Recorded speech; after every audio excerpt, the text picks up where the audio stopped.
everyone, welcome back to MetaCare Tribe, a community to shoulder each other with the right mindset, success strategies, relationship management, and Australian immigration advice. So today, I'm going to be walking you through to the websites that will help you to secure your first property in Australia. I understand, and I've been in this place where I have no idea about the state where I'm migrating to, which type of properties you'll get, and how much does that cost. So this video, I'll do a detailed view of every terminologies because I never understood what is an inspection. I never understood what is a bond money. Lease in India is totally different concept, and lease here means rent.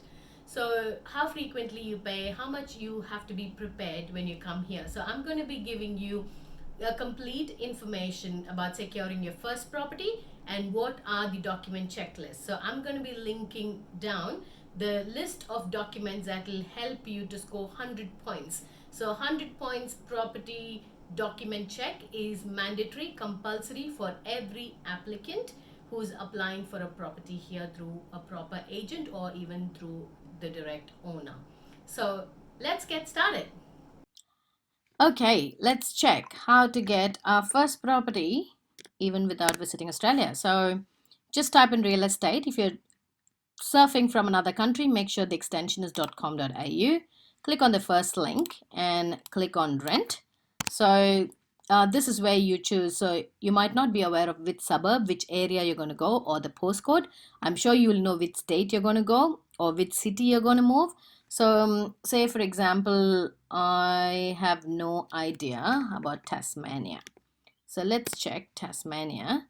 And you can also choose the type of property. You can choose if it's an individual house you're after, or an apartment, or a townhouse, or a villa type house, and the number of bedrooms, minimum and maximum. So studio is more a studio or granny flat. This is one thing that you would come across, which is a one room which has a kitchen on one side and it'll have a bathroom. So it's a self-contained space. So that's what is called as a studio apartment. And you can choose the number of beds, minimum, maximum, and how much you can afford to pay per week, minimum and maximum. So I'm not going to choose any filter, and I'm just going to say search. So total, I'm getting 849 results, and this is the list view, how you can see it. So this is $60 per week, one bedroom, one bathroom, one car park, and you can view different listings. You can, so here I've sorted lowest to highest. You can see whichever is the newest property or whichever is the oldest. So that's one way to look at properties. And I personally like to view the map view because you can see where exactly it's present, whether it's closer to the airport, closer to the city, closer to the bus stop, closer to the train station. So you can see all of that. So the numbers represent that many properties are present in this particular area. If you like beaches, you can say somewhere closer to the coastline. So that's why I prefer to look at the map view, but it's up to you, personal preference. And inspection. So basically here the rule is you or someone on your behalf should have inspected the property before you can apply for it.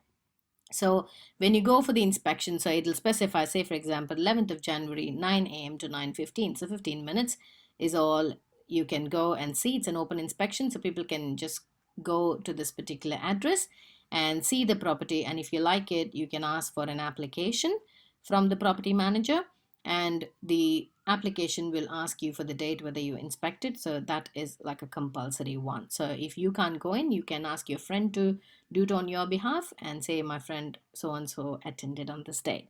And coming to the application again, you have to submit a 100-point ID check. So don't panic, even if it's going to be your first property. If you don't have any Australian documents, it'll still be fine, because most of the cases people come here, they do not have a document to start off with. So your country, your national passport along with your visa copy, and obviously when you come in here you will open a bank account, so the bank statement. And I will link in the description below the list of documents that will be eligible for a 100-point ID check. But once you get an Australian driving license or Medicare card or any other national Australian card, it gets much easier. But it's not a challenge to get your first property without any Australian evidence. Trust me, it's easy. So either these three views are better. I mean, these three views are the only options to see. So whichever property you're interested in, just click on it. It'll give you photos of different rooms, how it looks like, and the exact address. You can just put it on Google Maps and check it. Number of bedrooms, bathrooms, and car park, type of the property. And 150 per week is the rent, which is called the lease, and bond is $600. Bond is like an advance amount, what we call in India. So this is taken by the owner or the property manager, and at the end of the lease, so if you're going to have a 6 months contract, so at the end of the 6 month contract, you'll have to do a bond cleaning. So you'll have to clean the entire property, in what condition it has been given to you, and the property manager will inspect, and if there is damages, the money will be deducted. So depending on the case, you will get the amount back. And when the property is available from, it's available from the 17th of January, and this is the description of the property. And you also get details about schools, how closer you have. So if I want to move to this, I would not choose this property because it's really far from schools. I've got two children, so depending on that, primary, secondary, childcare. So it's very, very handy to get all the information, very professional website. And if you need further information, you can contact the property agent's contact given here, and they accept applications through one forms. So there are different portals how they accept. It's not a big deal. When you go for the inspection, the property manager will give you complete details. So this is the first best way, but it's little time consuming because you will have to organize an inspection, or the inspection time should suit your schedule, and then get the application, then apply, and then the application will go through an approval process, and then you have to get the property approved. So that's a little time consuming, but this is the most reliable way that I can guide you. And the second best option is Gumtree. This is more suitable for people, so make sure you type Gumtree Australia. And this is more suitable for people who are looking for shared accommodation. So if you just click on real estate, you'll get all these options. So we are looking at property for rent. If you're looking at room share, if you want to share a room with someone, which is a very, very most economical option, usually for students or even for single people who are working, who don't have a work, who wants to stay really in an economical option, this will be a very affordable one. And if you want to share a house where you can have a separate room, but you have to share the shower, toilets, and kitchen. So pretty much same as the other option. So I'm just going to clear all the filters. So these are the filters on the left that you can use. So I'm looking at properties for rent, and whichever state you can choose, say for example Queensland, and you can choose Brisbane or Gold Coast or any area except Brisbane. All other areas are regional. And what's the minimum and maximum price? Again, price tab, fixed, negotiable, because usually it has lots of landlords, which is house owner, directly advertising the property. So they're a bit flexible, so it's negotiable. And what's the type of the house? Rent by owner. If you want the owner, you can click on it. Number of bedroom. And this furnished yes and no is very handy for people who want to move.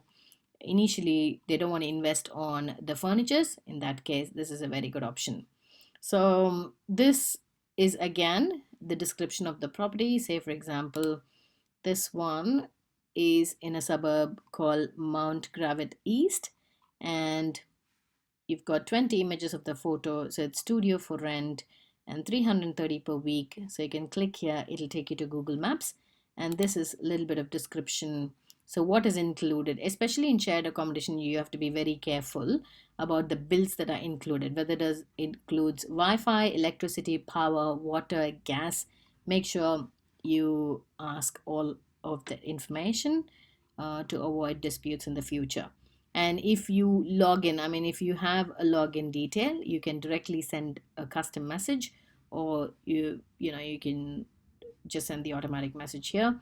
You can see their number and also send them a text message or call them and speak to them. You can also see that 22 offers are already made in the property, so it's highly competitive. So if you're going to ask for $300 or negotiate the price, the chance of you getting is very bare minimum. If you see there are no offers, then you have more chance to negotiate. That's how you guess whether you can negotiate. So this is the second best option to choose your property. And the third option, which is very common, quick option, would be, say, the Facebook groups. So rentals, for example, Sydney rentals properties. So if I click on Sydney rental properties, there are lots of groups. You can just join these groups, and once it is approved, see the group rules on when you're allowed to post, what you're allowed to post, and then say a post saying, you can always post saying, I'm reaching Sydney on this date, I'm looking for an accommodation in this price, probably in this area. So you can specify all your requirements here, and people will start flooding you with messages. So this is the quickest way, but again, a word of caution, make sure you are safe, and you really look into details of people whom you're going to be staying with. Take pictures, take evidences of the amount you transfer. Do not have a cash transfer. Make sure you always have a bank to bank transfer, and you have evidences of your transfer, so in case there's any dispute, that will speak for you. And make sure you're going to document everything. So I had a very bad experience when I subleased a property from a tenant. I still had an agreement, but still she ran away from the property, and I had to go through a dispute agency, and I had to get my money back. So to save time and effort, if this had happened to me in my first property, I'm not sure if I would have fought so much, gone to a legal expert and done these things, fearing police check or anything, any record in my name. But now that I'm aware of about the rules and laws, I'm able to do it. So make sure you don't get yourself to that level. So document everything, have proper evidences, and it is really not challenging to get your first property. Many people really freak out thinking, how am I going to get my first property? So do your research even before you come in here, and identify the likely suburbs that you like to stay, which is affordable for you, which has transport facilities, or if you have children, that has got good schools. So do your research first and plan, and then try to apply. So you can even get in touch with the agent and say, hey, I'm visiting on this date, can we schedule an inspection, and I'm looking at a house immediately. So you can say, they're very friendly, they will be very responsive for emails. So send an email, and you can obviously ask them. So I hope it was really helpful, you enjoyed, and it was informative. And if you like to see such contents, please subscribe to my channel, and I'll see you in the next video. Thank you.